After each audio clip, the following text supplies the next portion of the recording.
নমস্কার, কেমন আছেন সকলে? আশা করি ভালো আছেন। অঙ্কনা ডেইলি লাইফস্টাইলের নতুন রূপে নতুন ছন্দে আরও একটি ব্লগে আপনাদের জানাই স্বাগত। আজ দেখতে পাচ্ছেন সম্পূর্ণ অন্যরকম লুক।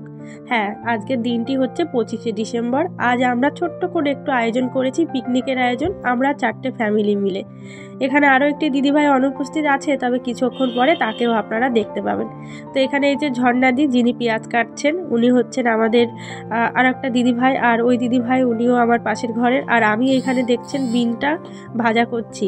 তো আমরা 3জন মিলে রান্নাবান্নার আয়োজন করছিলাম। ওই পাশের ঘরের দিদিভাই, উনি যিনি এখনও এসে পৌঁছাননি, তিনিও আসবেন কিছুক্ষণ পরে।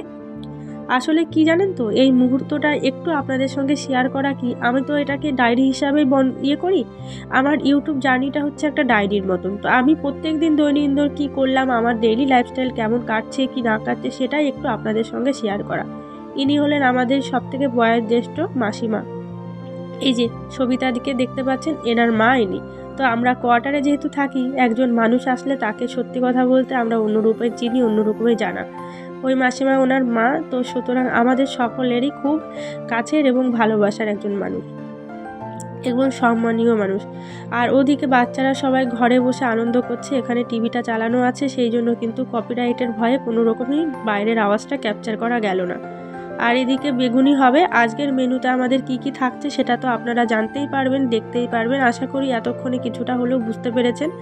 আর এদিকে কিন্তু আমি ভাজছিলাম বেগুনি। রান্নার দায়িত্বটা মোটামুটি আমার উপরে এসে পড়েছিল, কিন্তু সকলেই হেল্প করেছে ভীষণভাবে। আমি একা একদমই নই, সকলে বলে বলে দিচ্ছিল, আমি শুধু বসে বসে খুন্তিটা নাড়ছিলাম।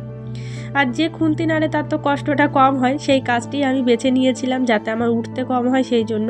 তবে মনের মধ্যে ভয় একটাই, যে খারাপ হলে কিন্তু রাঁধুনিরই দোষটা হয়, সেই জন্য।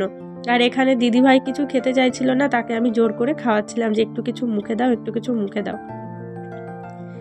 পিকনিক হচ্ছে কি বলুন তো, এখানে হাসি ঠাট্টা, নাচ গান, নানান রকমের আনুষ্ঠানিক দিয়ে কিন্তু শুরু। কিন্তু আমাদের পিকনিকটা যেহেতু ঘরোয়া পিকনিক, সেই জন্য কিন্তু একটা অন্যরকম মরশুম। যাই বা হোক, যতটুকুন সময় দিয়েছিলাম আমরা খুব আনন্দ সহকারে কিন্তু আমাদের দিনটা আমরা কাটিয়েছিলাম, সময়টুকু কাটিয়েছিলাম।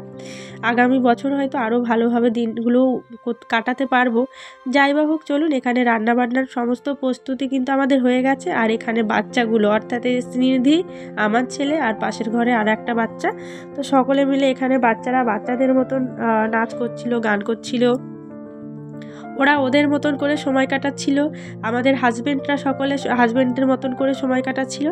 আজকের এটাই হচ্ছে মেন ফ্লো। যাই হোক, আপনাদের ব্লগটি কেমন লাগলো আপনারা কিন্তু জানাবেন। ছোট্ট একটা ব্লগ আপনাদের সঙ্গে শেয়ার করলাম। বড় ব্লগটা আমার এডিটিং করা হয়েছিল না, সেই জন্য কিন্তু আজকে ব্লগ দিতে পারলাম না, ডেইলি ব্লগটা।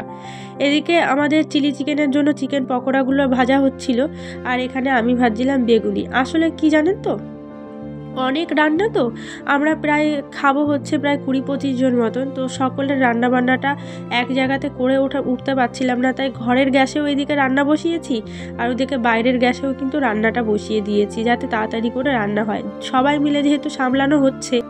হ্যাঁ, আরে মাংসটা মুখের দিকে তোলো। এই রকমই হাসি ঠাট্টার মধ্যে দিয়ে কিন্তু আজকের সন্ধ্যাটা আমরা খুব সুন্দরভাবে কাটিয়েছি। একটু মৃন্ময়ময় মুহূর্ত আমাদের ক্যাপচার হয়ে থাকুক। এই হচ্ছে দিদিভাই।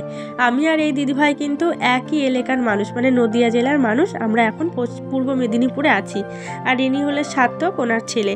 যাই বা হোক, ব্লগটি তবে আজকে এই পর্যন্তই রাখছি। আপনাদের কেমন লাগলো আপনারা কিন্তু অবশ্যই কমেন্টের মাধ্যমে জানাবেন। আর ভালো লাগলে ভিডিওতে একটা লাইক দিয়ে যাবেন এবং পাশে থাকবেন, চ্যানেলটিকে সাবস্ক্রাইব করে। চলুন, টাটা।